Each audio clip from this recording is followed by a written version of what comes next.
আসসালামু আলাইকুম। আলিম 2026 পরীক্ষার্থীরা কেমন আছো তোমরা? আজকে তোমাদের ইংরেজি ফার্স্ট পার্ট পরীক্ষা হলো। কালকের পর দিন সেকেন্ড পার্ট পরীক্ষা। তো বলো আজকে পরীক্ষা কেমন দিলা, কেমন ছিল পরীক্ষা? আর এই ভিডিওতে আমরা কথা বলবো মেনলি অ্যাপ্লিকেশন অংশের কথা বলবো, এই সেকেন্ড পেপারের রাইটিং অংশের। তো অ্যাপ্লিকেশন অংশটা খুবই সোজা যদি তুমি একটু যদি নিজের মাথাটা খাটাইতে পারো। আর যেহেতু তোমাদের এটা ইন্টার ফাইনাল পরীক্ষা, মানে আইলিম ফাইনাল পরীক্ষা, তার মানে তোমরা তো একটু পড়ালেখা তো করছোই, তাই না? তো এই একটু পড়ালেখা দিয়েই হবে। তো চলো, আর এক পেজের শুরুতে তো তোমরা এখানে আনসার লিখবা, যে এখানে আনসার লিখলা। তারপর যেটা আসে সেটা হচ্ছে মেন ইয়াটা। তো এইটা আমি জানি যে তোমাদের বেশিরভাগেরই এটা ঠিকই জানো যে এমনি লিখতে হয়, কিন্তু পরীক্ষার হলে যে মন থাকে না। তোমরা অনেক পড়াও যাও, পরীক্ষার আগের দিনই তো এগুলো পড়ো, সারা বছর তো পড়ো না। তো আগের দিন পড়ে যে পরে দিন দেখলা যে পরীক্ষার হলে যে বইসা দেখলা কিছুই মন নাই। তো আমি যেভাবে বলতেছি তুমি এটা শুনে শুনে মনে রাখো, হ্যাঁ? মানুষ শিখার মাধ্যমে, যেটা শোনার মাধ্যমে যেহেতু শেখা যায়, তো এটা শোনো, আমি বলি। আনসার কোশ্চেন শুরু করলা, এটা লেখলা। তারপরে দেখবা তারিখ তোমরা এক্সাক্ট তারিখ দিবা। 13 তারিখে তোমাদের পরীক্ষা, তো 13 তারিখে দিবা। তারপর দিবা দ্য প্রিন্সিপাল, তারপর তোমার মাদ্রাসার নাম, পরে মাদ্রাসার ঠিকানা, পরে দিবা সাবজেক্ট। আবার বলি, তারিখ, দ্য প্রিন্সিপাল, তোমার মাদ্রাসার নাম, তারপর তোমার মাদ্রাসার ঠিকানা, তারপর সাবজেক্ট। এই সাবজেক্ট কী দিবা এটা হয়তো কয়েকজনের কাছে একটু খটকা লাগতে পারে। তো তোমরা দেখো, এখানে একটা কোশ্চেন আমি বলেছি, write an application to your madrasa's principals for increasing common room facilities. তো তোমরা যারা ভিডিওটা দেখছো তাদেরকে আরেকটা কথা বলে রাখি, তোমাদের জন্য কিন্তু আমি একটা ওয়েবসাইট তৈরি করেছি, যেখানে তোমরা 6টা বিষয় পেয়ে যাবে। তো তোমাদের কিন্তু 3টা অলরেডি শেষ হয়ে গেছে, হ্যাঁ? তো তোমাদের ওইগুলো দরকার নাই।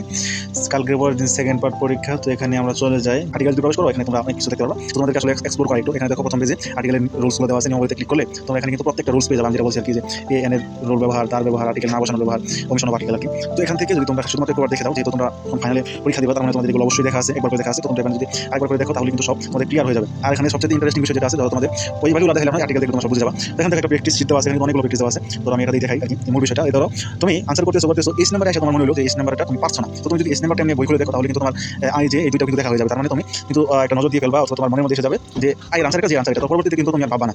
তো এখানে যে বিষয়টা সেটা হচ্ছে, তোমার এস নাম্বার যদি আসে আটকাও, তুমি এসে ক্লিক করবা, এসের কি আনসার সেটা কিন্তু তুমি এখানে দেখতে পারবা। তো তুমি আর কেসো টেপ করো, তুমি আনসার দেখতে পারবা। এই নাম্বার কেসো টেপ করো, আনসার দেখতে পারবা। তো ওয়েবসাইটে প্রবেশ করার জন্য তুমি সার্চ করবে, সিম্পলি লিখবা Jamil academy dot pages dot dev লিখে, এটা লিখে সার্চ করলে তোমরা কিন্তু আমাদের ওয়েবসাইটে চলে আসবা, হ্যাঁ? তো এটা কি বলছে, তুমি একটা অ্যাপ্লিকেশন লেখো তোমার মাদ্রাসার প্রিন্সিপালের কাছে। কিসের জন্য? এই কমন রুমের যে সুবিধাগুলো আছে সেটাকে আরও বৃদ্ধি করার জন্য, বাড়ানোর জন্য। তো তুমি এটার সাবজেক্ট কি দিবা? প্রথমেই দিবা যে সাবজেক্ট এখানে প্রথমেই দিবা যে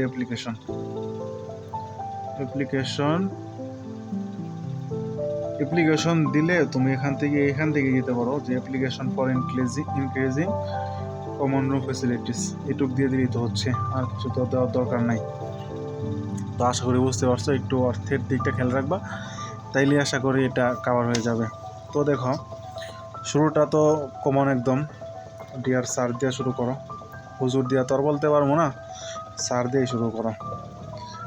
উইথ ডিউ রেসপেক্ট, শ্রদ্ধার সাথে, I am Sifat Jamil, I am, এখানে ইউর নেম, তোমার নাম দিবা, অথবা প্রশ্নে যদি কারো নাম উল্লেখ থাকে তার নাম দিবা। তো আই এম অমুক, I am I student of Alim second year at your college. Sorry, এটা কলেজ কেন, এটা মাদ্রাসা হবে, যেহেতু তোমরা মাদ্রাসায় আছো। তো Alim second year at your madrasa. I am writing to request, এই লাইনটাই জেনারেল লাইন, তোমরা সব জায়গার মধ্যে এটা বসাতে পারো। ডিবেটিং ক্লাবের জায়গায় অন্য যে কোনো কিছু Basak. I am writing to increase our common room facilities, তোমরা কিন্তু এখানে ওটা বসাতে পারো। তো এই লাইনটা জেনারেল, এই পর্যন্ত, এই রিকোয়েস্ট পর্যন্ত এটা একদম ঠাড়াই মুখস্থ করে নাও, 2টা লাইনই তো এইটুকু মুখস্থ করো, যে উইথ ডিউ রেসপেক্ট থেকে একদম রিকোয়েস্ট পর্যন্ত। তো এখানে কি লিখবো, এখানে তোমার মূলত সাবজেক্ট যেটা আছে, মূল কথা যেটা, সেটা নিয়ে লিখতে হবে। যে সেটা সাবজেক্ট কি, যে একটা ডিবেটিং ক্লাব সেট করার জন্য। তো এখানে দিছি establishment of debating club in our madrasa, যে একটা আমাদের মাদ্রাসার মধ্যে একটা ডিবেটিং ক্লাব স্টার্ট করার জন্য, প্রতিষ্ঠা করার জন্য। তারপরে এইটুক শেষ করলা, এখানে আরটু বসাইতে পারো তোমার নিজের মতো করে। তারপরে এখানে দেখো, আর সেন্টেন্স কিভাবে মেক করবো সেটা নিয়ে আমি হালকা টাচ দেবো আজকে এই ভিডিওর শেষেই। তারপর দেখো, এটা বড় হাতের অক্ষর হবে, এটা শুরুতে হবে ডিবেটিং। এটা নিয়ে এখানে তুমি একটা অপিনিয়ন শেয়ার করবা যে ডিবেটিং আসলে কি কাজটা করে, এটার সুবিধা, আর চাইলে তুমি অসুবিধা উল্লেখ করতে পারো। তো debating helps students think better. Debating click করে স্টুডেন্টের চিন্তা আরও ভালোভাবে চিন্তা করতে শেখায়। থিঙ্ক বেটার এবং কি করে, আরও কি করে, ভালোভাবে ফ্লুয়েন্টলি কথা বলতে শেখায়। থিঙ্ক বেটার অ্যান্ড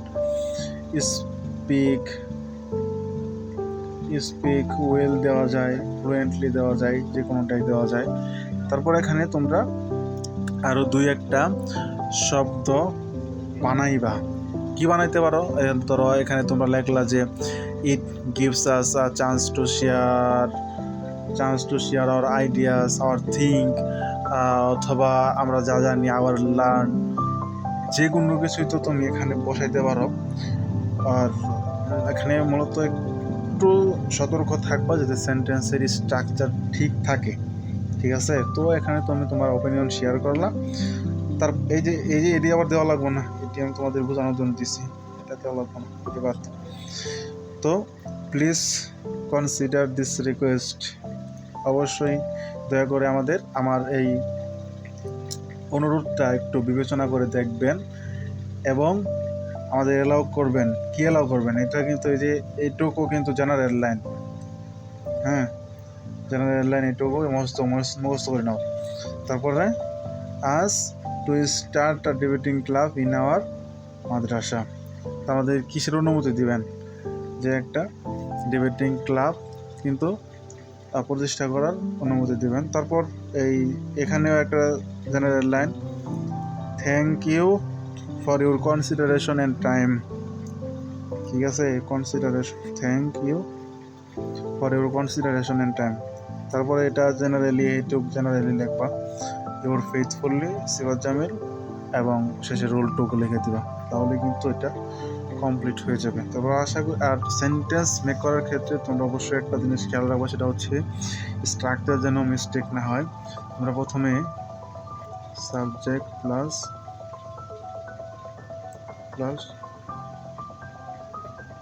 অবজেক্ট, এই স্ট্রাকচারে সেন্টেন্স মেক করার চেষ্টা করবা। আর সবসময় চেষ্টা করবা সিম্পল সেন্টেন্সগুলো মেক করার।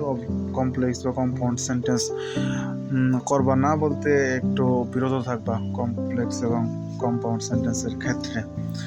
আর আমাদের ওয়েবসাইটে তো গ্রামার পার্টের সব কিছু আপলোড করাই আছে, সেখান থেকে অবশ্যই একটু শুধুমাত্র পড়ে যাও, আর প্র্যাকটিস সিটগুলো যেহেতু আছে সবগুলো একটু প্র্যাকটিস করে নাও, তাহলেই হবে আশা করি। অন্য কিছু করার দরকার আপাতত নাই, অন্য কোনো কিছু চিন্তা করারও দরকার নাই, শুধু সময় নষ্ট হবে।